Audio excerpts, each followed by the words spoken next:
Hi everyone, Dead Battery here, and thank you for joining me on my channel.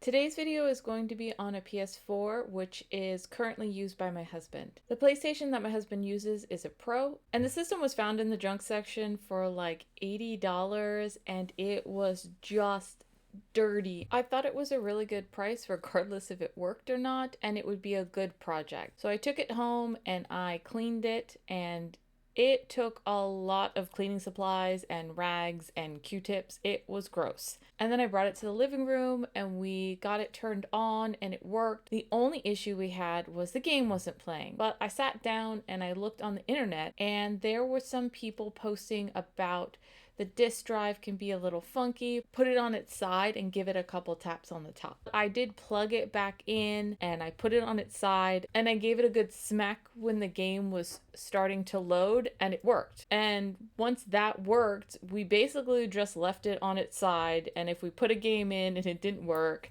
we gave it a good smack and it worked. Then later on I found another PlayStation near the dumpsters and it was a Star Wars one and it looked kind of dirty, but it wasn't too bad. So I brought it home and I actually just pulled off the panels and I put the Star Wars panels on my husband's, and then I gave the other PlayStation away. The disk drive was still giving us issues here and there, and since we moved around the living room and kind of reorganized some of the game systems, it really didn't make sense to have the PlayStation 4 sitting up and taking up such a big area of shelf space. So I decided just to go on iFixit and buy a new optical drive. It is a fun system to take apart. It's a little time consuming and you really have to take everything out to get to the optical drive, but then I ran into some issues with it. So let's take apart this PS4 and I'll show you what happened with the optical drive, and then we'll find out if I got it working. Also stick around to the end because I have a bonus add-on to this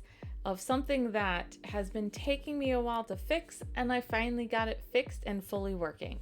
This is what my husband's PS4 looks like now, and the first step to get this open is to take out the hard drive, and there is a panel on the back that you just kind of have to get your finger in and it pops off, and then there's one screw on the top.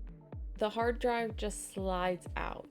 Now you want to take out the 3 security screws on the back. Now this next part seems kind of scary and it's always nerve-wracking to do it, but don't worry. So you basically have to pop the panels off and you grab the 2 corners and you pull and you'll hear a big snap. If you've never opened yours before, this could take a little more force than you're expecting. Next, I'm going to take off this silver cover. There are 2 really long screws, and usually I just leave the screws in when I'm taking this off.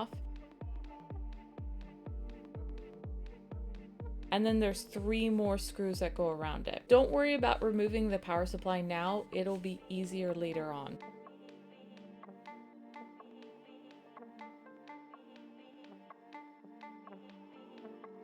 So now comes the fun part. We've got to get all these screws out. There are 2 types of screws. There are silver ones that are the safety screw bit, and then there are little black ones that are Phillips head. There are 11 of the silver screws and 11 of the black screws.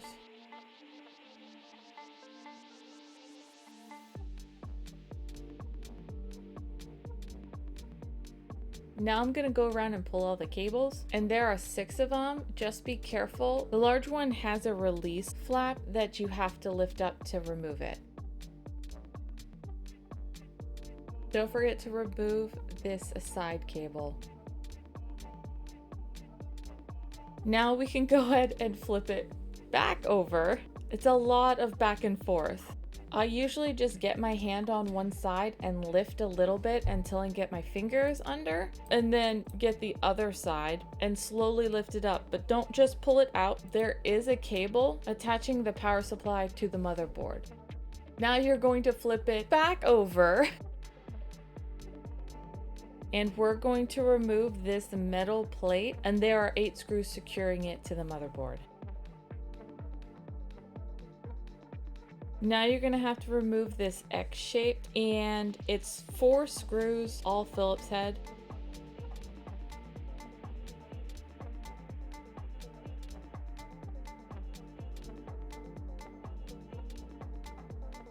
You probably don't have to remove this plastic square piece, but I like removing it so I don't accidentally break it.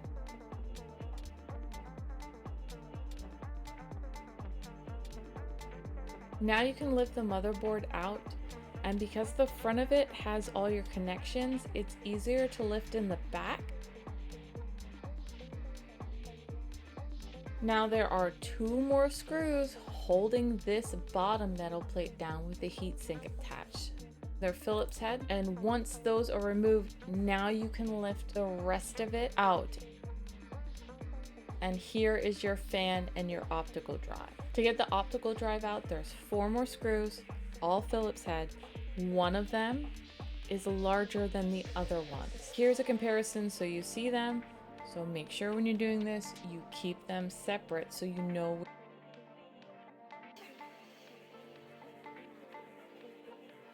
Now you just have to get the optical drive out, and this took me a little bit longer. I eventually just lifted it up and tilted it towards myself, and it fell out.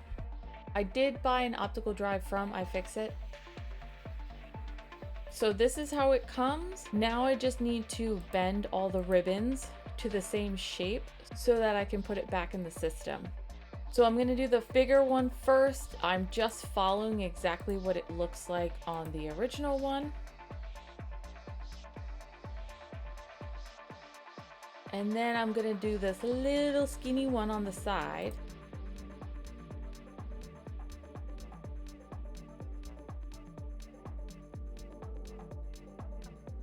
And then I start doing this top one, and then I notice something.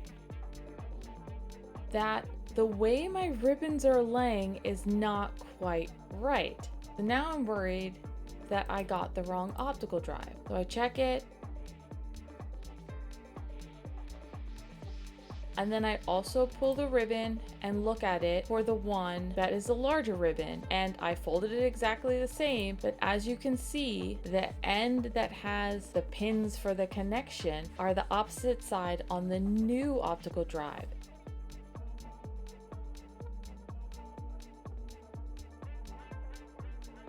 So now I'm really confused and I'm not 100% sure what to do.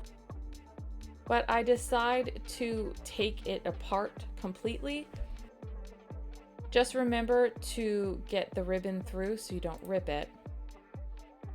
Once the back plates are off, you can see where the ribbon is connected and they look exactly the same, and the connection on this side is correct. It's just the other side that's not correct. So I'm taking a gamble and I'm just gonna swap the ribbon over to the new one.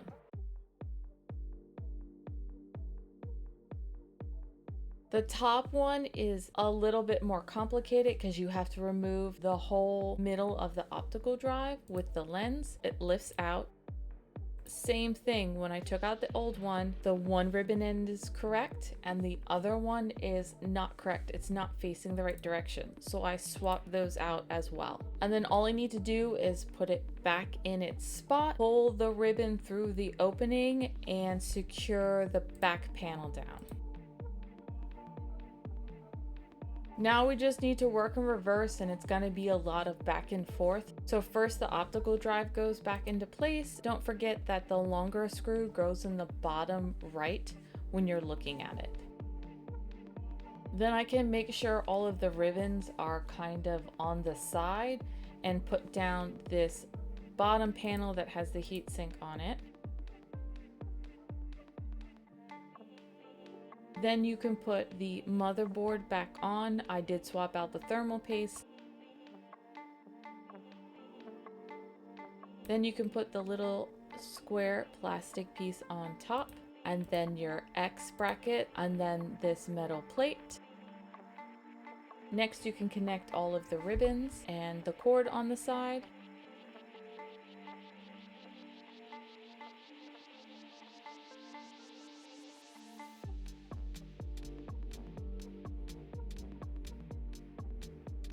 And then you're gonna flip it back over and you're gonna plug your power supply back in.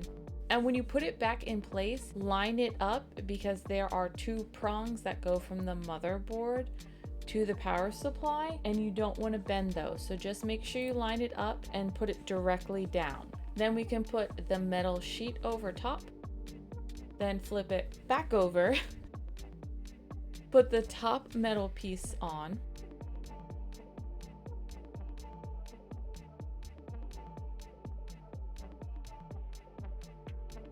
after everything's connected and screwed into place, all you need to do is pop the top and bottom panels on. And it's basically just getting 2 of the corners in place and then pushing down the other 2, and it will snap back into place. Once they're down, you can put the 3 safety screws in the back, slide the hard drive in, and then secure that screw down.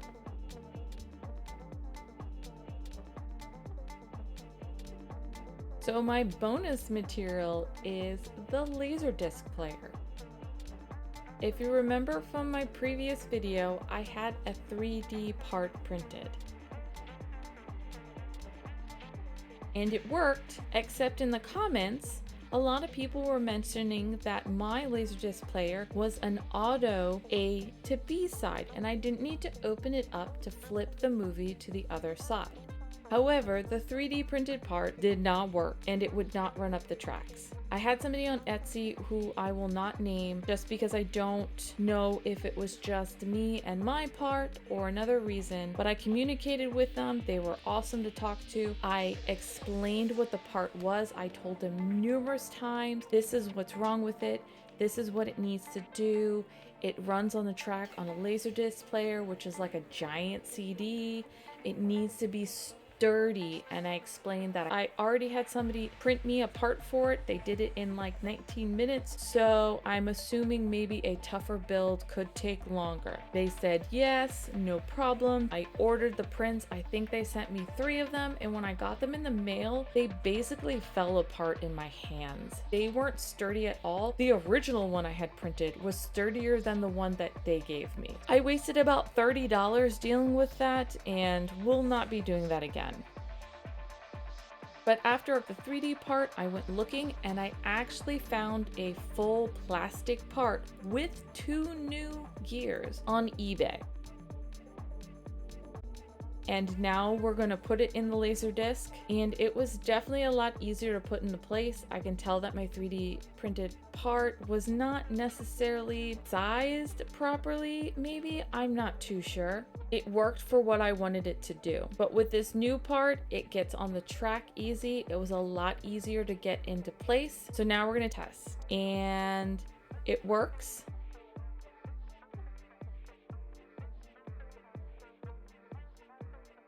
And then now we're gonna hit the B side and see if it goes. And there it goes, it flips to B side.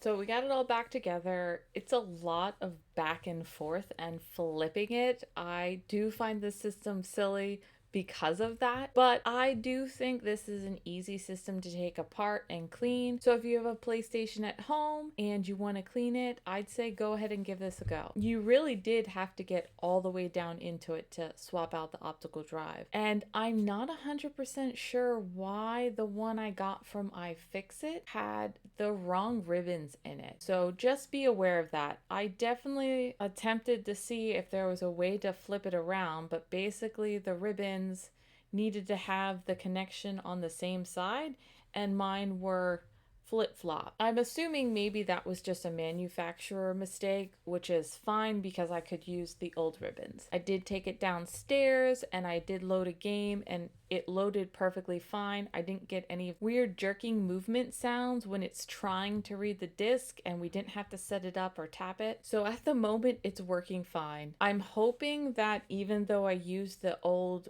ribbons, that it'll last as long as it's supposed to when it's new, but I guess we'll find out. So what did you think about my bonus material? I'm really excited that I finally got the Laserdisc player fully functioning, since I know I got it working before. But I'm so disappointed in the part I got from Etsy. I don't know what happened. I don't know why it was flimsy. Like, it was flimsy enough that one of the parts didn't even make it through travel, and they were really well packed in bubble wrap. And then the other one, like, I squeezed it a little bit in my fingers and it just snapped. It was so thin and flimsy. I'm not too sure what happened, but I'm also not an expert at 3D printing and don't know what sturdy is. I just have comparison to the parts that my friend made me, and they were 100 times sturdier. So in the end, the PS4 plays games. I don't have to worry about standing it up or giving it a good smack to get it to play. And the Laserdisc player plays perfectly, plays my movies, and switches to B-side. So maybe this weekend we'll have another movie marathon. Let me know in the comments if you've taken apart your PS4, swapped out the optical drive, if you had the same issues I did with the ribbons, or if you know why they were like that. Let me know. As always, if you like this video, please like and subscribe, share with your friends, and I'll see you again in 2 weeks. Bye!